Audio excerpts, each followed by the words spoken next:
কেন এই প্রস্তাব দিতেন? ওর চেহারা দেখছেন? ওর মতো একটা ঘাটের মরার সাথে কি আমারে যায়? হ্যাঁ, আপনার তো ভাবনাই ভালো না, আপনার তো ভাবনায়ও ঝামেলা আছে দেখা যায়। কাকা, ও কাকা, কাকা, এটা কোনো কথা? আপনি গ্রামে এসেছেন আর আমি জানি না? আমার বাবাই আপনার বাবারে কত পছন্দ করতো, আর আপনি আমার একটা খবরও নিলেন না। এটা কোনো কথা? আপনার এখন আরে কে বলছে তোমার খবর দেয় নাই? তোমার নিয়েই তো ভাইয়ের সাথে আলাপ হইতেছিল। ভাই বলছিল যে লতারে খবর দিয়ে নিয়ে আস। তাই বললাম যে ওরে খবর দেওয়ার দরকার নাই, লতা নিজেই চলে আসবে। এই যে চলে আসলা। তাইলে তোমার নাম হয়েছে লতা? হ, বিধবা লতা। বিধবা? হ, ঠাডা পয়রা মরে গেছে। কি হয়েছে? আরে ওই যে খেতে কাম করতেছিল, তুফান আইছে, থাপুস করে একটা ঠাডা পড়ছে, জায়গায় বেড়ে শেষ। আহা, তো তোমার বাপের নাম কি? আমার বাপের নাম সোবান ব্যাপারী। ও, তুমি শোভান ব্যাপারীর মেয়ে? আরে সে তো চেয়ারম্যান সাহেব খুব ভালো মানুষ আছিল। এখন জন্ম সনদ দিয়ে খোলো বিকাশ স্টুডেন্ট অ্যাকাউন্ট। নিজের বিকাশ নিজে কর। কে ভালো মানুষ কে আছিল? আমার আব্বা। হ্যাঁ। হ্যাঁ, আবার কেমনে ভালো মানুষ হয়? কত কইরা কইলাম শহরে বিয়া দাও, দিল না। শহরে বিয়া দিলে কি আর ঠাডা পয়রা মরে যেত? এই যে এখন অল্প বয়সে বিধবা হইছি, শহরে ওইসব ঠাডা মাডা পড়ে না। ভালো মানুষ কি এই কাম করে? কম দিহি আপনারা। আরে লতা শুনো, জন্ম, মৃত্যু, বিবাহ, এই তিনটা জিনিস একদম আল্লাহর হাতে। বান্দার এখানে কিছুই করার নাই।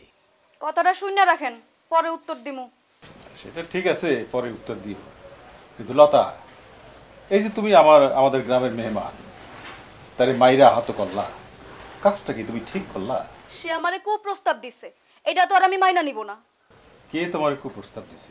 ওই যে বদি। আচ্ছা, বিয়ের প্রস্তাব দেয়া কি কুপ্রস্তাব? আমার কাছে তাই। আমি অল্প বয়সে বিধবা হইতে পারি, কিন্তু সুন্দরী, আমার মতো একটা সুন্দরী বিধবার সাথে কি তার মতো ঘাটের মরারে যায় কাকা? আপনি কোন কাকা? এখন জন্ম সনদ দিয়ে খোলো বিকাশ স্টুডেন্ট অ্যাকাউন্ট। নিজের বিকাশ নিজে কর। না না না, তোমার কথা ঠিক আছে, একদম ঠিক আছে তোমার কথা, কিন্তু এই বদির উপরে রাগ করে তুমি আমার জামাইরে পানিতে নিয়ে ফেলাইলা কেন? তারে আমার আঘাত করন লাগে না, সে নিজেই ফাল মারছে। চোরের মন পুলিশ পুলিশ, তার নজরও ভালো না। হ্যাঁ, ওই গানম্যান বদি, এই জলদি যাও, আমার জামাইরে নিয়ে আসো জলদি। লতা, তুমি বেশি কথা বলতেছো। সে জামাই মানুষ, তার নজর খারাপ হবে কেন? তার নজর খারাপ না তো কি আপনার নজর খারাপ? যেই বেটায় আমার ওই বদির মতো বুইড়া বেটার সাথে বিয়া দেওয়ার জন্য কান পড়া দিতে থাকে, উস্কানিমূলক কথা কইতে থাকে, তার নজর খারাপ না? আপনারা কোন? আসো আসো জামাই, আসো আসো আসো। বসো বসো। আব্বা, আব্বা আমার কোমর খুব যন্ত্রণা হচ্ছে, ব্যথা। আমার মনে হয় ঢাকা চলে যাওয়া উচিত, এবং ঢাকায় ভালো ডাক্তার দেখানো উচিত। আমি আর এখানে থাকবো না আব্বা, আমি ঢাকায় যাবো আব্বা। আচ্ছা ঠিক আছে, বুঝছি। শোনো, ওই মেয়ে নালিশ করলো তুমি নাকি তার বিয়ের ব্যাপারে উস্কানি দিছো।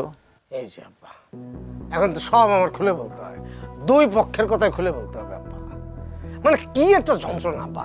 মানে এই এই মেয়েটা, মানে লতা মেয়েটা বিধবা, আর বদি তাকে বিয়ে করতে চায়। আমি চিন্তা করলাম, যেহেতু লতা বিধবা আর যেহেতু বদি তাকে বিয়ের প্রস্তাব দিছে, দুইজনে যদি রাজি হয়ে যায় তাহলে সুখের একটা সংসার হয়ে গেল।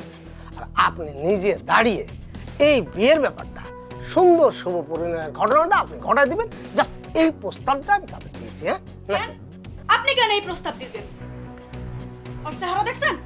ওর মতো একটা ঘাটের মরার সাথে কি আমারে যায়? হ্যাঁ, আপনার তো ভাবনাই ভালো না, আপনার তো ভাবনায়ও ঝামেলা আছে দেখা যায়। আচ্ছা আচ্ছা, এই যে লতা, শুনো শুনো, আচ্ছা এই মাফ করে দাও, এসব ভুলে যাও। তো আমি তো আসছি গ্রামে, এখন এখন বলো যে তোমার জন্য কি করতে পারি। বেশি কিছু না, আমার একটা বিধবা ভাতার ব্যবস্থা করে দেন, যাতে বেশি করে টাকা পাই, ওই ব্যবস্থাই করে দিন। বিধবা ভাতার চেয়ে জামাই হইলে বেশি ভালো হয় না? সব সমস্যার সমাধান একসাথে হয়ে যেত। আর বিয়ে শাদীর ব্যাপারের জন্য তো ইকবাল ভাই আছি। না, এখন আমি বিয়া করবো না। যে ঘন ঘন ঠাডা পড়তেছে, আবার বিধবা হন লাগবো। আর যদি বিয়া করিও সেটা পরে ভাইবা দেখমু, কিন্তু ওই বদি ওর মতো ঘাটের মরার সাথে কিন্তু আপনারা কেউ আমার বিয়ের কথা ভাববেন না। বিয়া যদি করতে হয় তাহলে নওজোয়ান কাউরেই করুন। কাকা, আপনি আমার একটা বিধবা ভাতার ব্যবস্থা করে দেন। ভাতার? আরে বিধবা ভাতার। বুঝছি লতা, শোনো, আমি সবই বুঝছি। তোমার জন্য যা যা করা দরকার, একজন বিধবার জন্য যা যা করা দরকার, আমি ইনশাল্লাহ সবই করার চেষ্টা করব। কিন্তু আমার জন্য তোমার একটা কাজ করতে হবে। কি কাজ?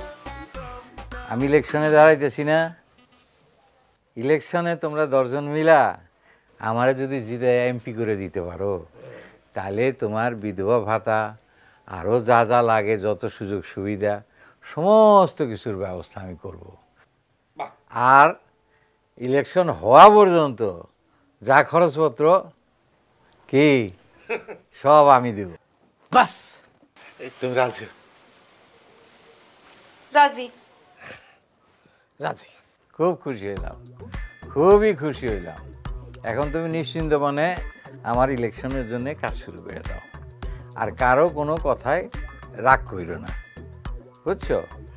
কারো ধরে পানিতে টানিতে ফালাইও না, সবার সঙ্গে মিলমিশ করে থাকো, আর সুন্দর করে ইলেকশনটা যাতে ভালো করে হয় সেই ব্যবস্থা দেখো, ঠিক আছে? ঠিক আছে কাকা, দেখতাছি।